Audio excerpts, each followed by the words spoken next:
bubalatan para mabilis guys. Wait lang.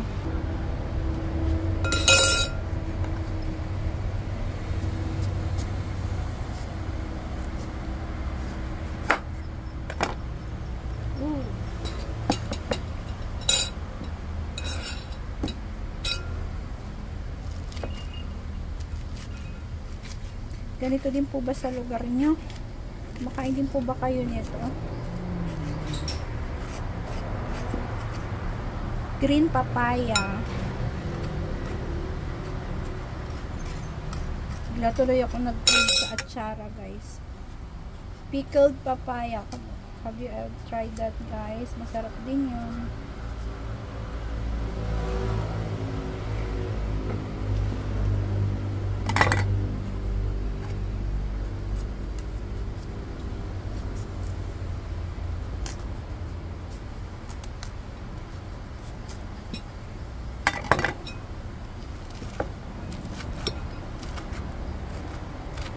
Ang laki ng papaya nito. Sa tanim nila papa. Tapusin pa. So yun guys, nag-iwan na tayo pala ng ating bawang at sibuyas. Ganyan na kaliliit. Okay na yan. Sige natin siya dyan para ready na. Tapos may natira pang garlic. Parang generous ko mag-garlic na yun ah. Masyado namang ginalingan, dinamihan. Pero okay din na, masarap yan siya guys pag maraming bawang sibuyas, diba? And ginger. Konti naman ang aking ginger. Pero okay na din yan kasi meron na tayong lemongrass.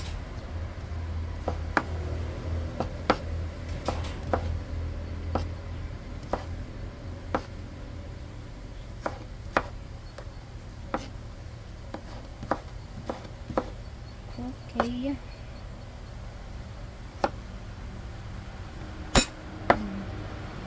Wala sa pag pinipit-pit dito.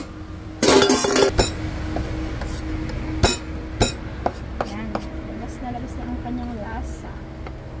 Sama lang natin siya dito. Sama ng ating konting lemongrass. Alright. Tapos ito yung ating chicken. Gasan lang natin ito saglit. Papaya.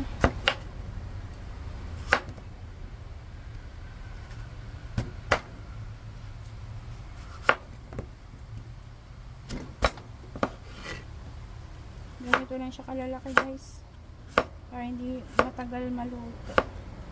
Huwag masyadong makapal.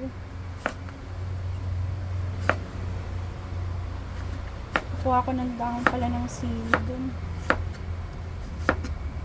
Yan, ganyan.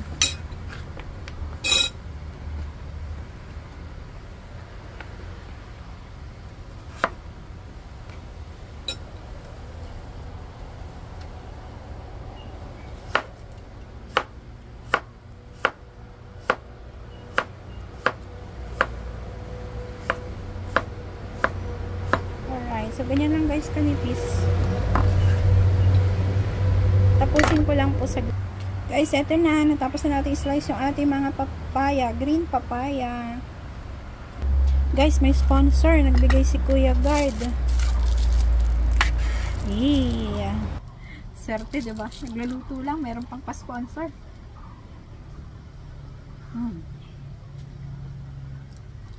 Milky. Guys, may ito yung ating tubig. Wala itong mantika. Kita, tubig naman. Lagyan natin yung ating chicken. Wala itong mantika yun, ha?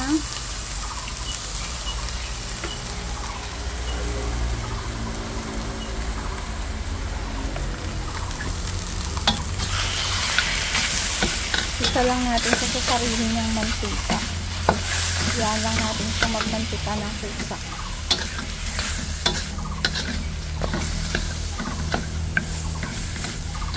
Ang nilagay ko lang po dyan is salt and paminta.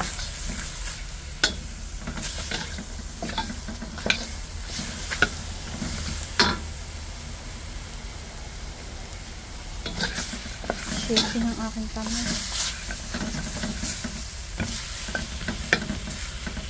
Hindi siya mataba yata guys. Hindi siya ganong nag-o-oil.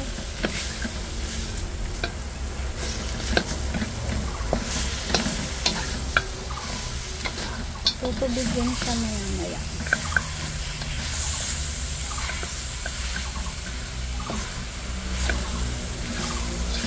Ayan na, lumalabas na. So, yun na guys. Hindi ba naka-on yung ating pan? Wala po pa siyang mantika, ha? Wala pa siya ng konti. Sobrang dry. Hindi siya mataba eh. Kaya, very ano lang yung kanyang pagmantika ng sarili.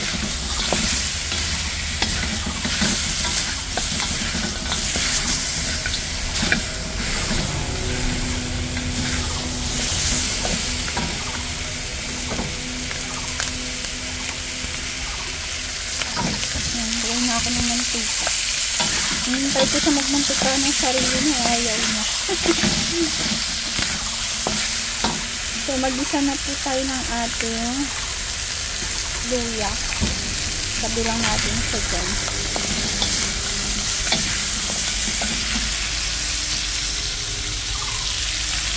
Ngayon natin yung apoy. Sobrang na pa.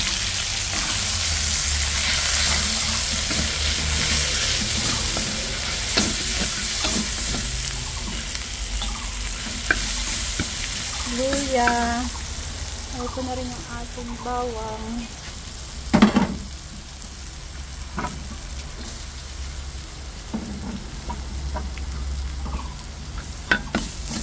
Sobrang hina. Ano mo pa eh?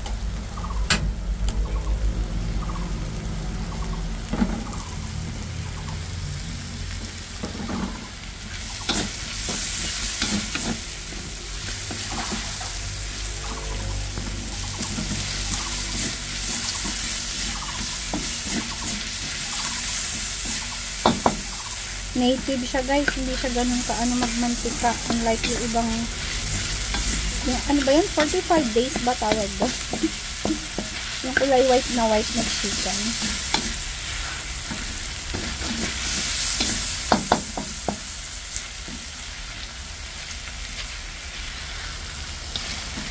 Ang ating sibuyas.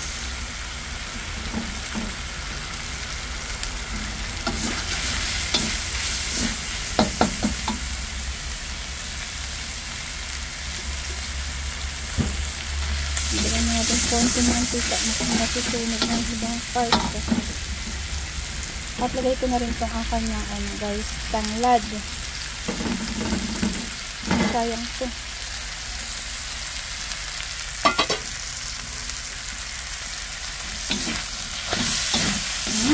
Sarap.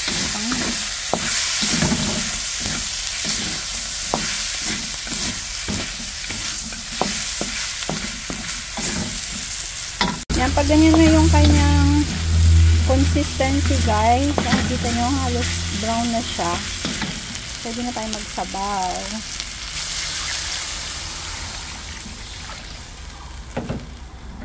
And once na kumulo yan, na 5 minutes, cover lang natin siya, pwede na tayo maglagay ng ating papaya. Again, hintayin lang po natin kumulo yung ating tubig. Don't worry dyan sa sunog-sunog na yan. Pampaad din yan ng kanyang flavor. Hindi po yan siya mapait, guys. Tama lang yan.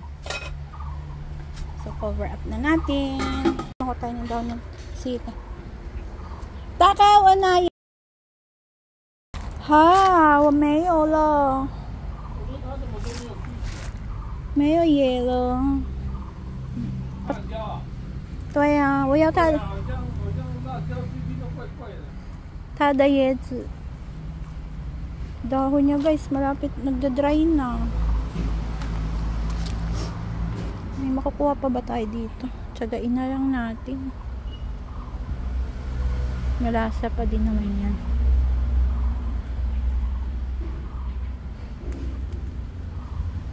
Naamoy ko na nga yung lasang sili sa kamay ko eh. Mamatay na yung dahon. Di kasi nadidiligan pala to guys.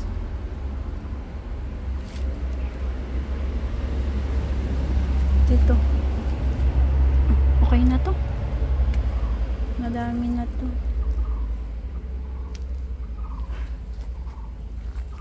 Patay na oh. Ari ko. Ito. Dito medyo. So yan na guys, nakakuha na tayo ng sili. Madaming patay na. Sayang. So kasya na siguro to. Yan na guys, ang ating sili kapiranggot.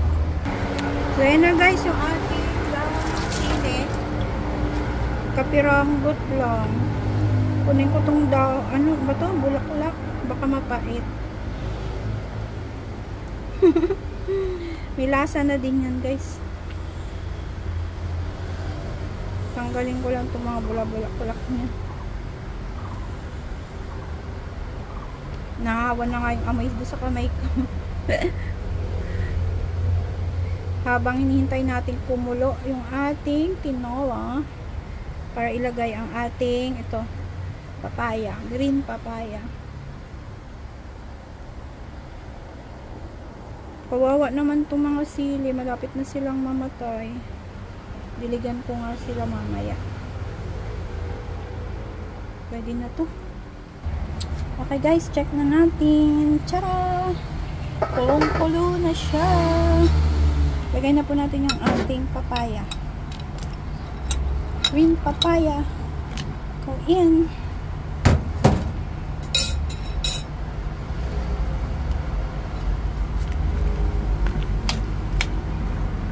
Lagay na yung ating green papaya at maglagay na tayo ng ating tak-tak-tak. Alright. So, pakuluin lang ulit natin siya guys hanggang maluto yung ating papaya. At pwede na natin ilagay later ang ating dahon ng sili. Let's check na natin ulit.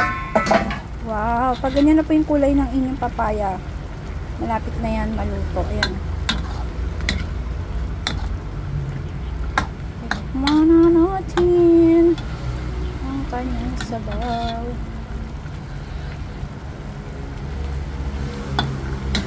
Lasang tinola. Parang kulang sa sabaw guys. Dagdag ako ng konting sabaw at maglagay din tayo ng konting patis. Thai patis po ang ating gamit. Ganyan. Pakuluin pa natin ng isa pa.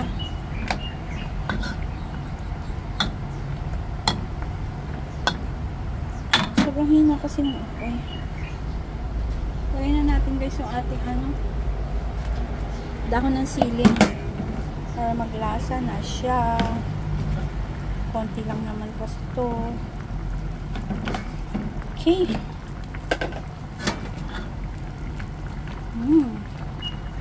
Lasang tinola na yan. Then si Papa, tapos kainan na. Sarap guys. Yan, native siya guys, kaya hindi siya, nakita nyo nung sinangkot siya ko siya sa sarili niyang mantika, wala siya gaano mantikang lumalabas.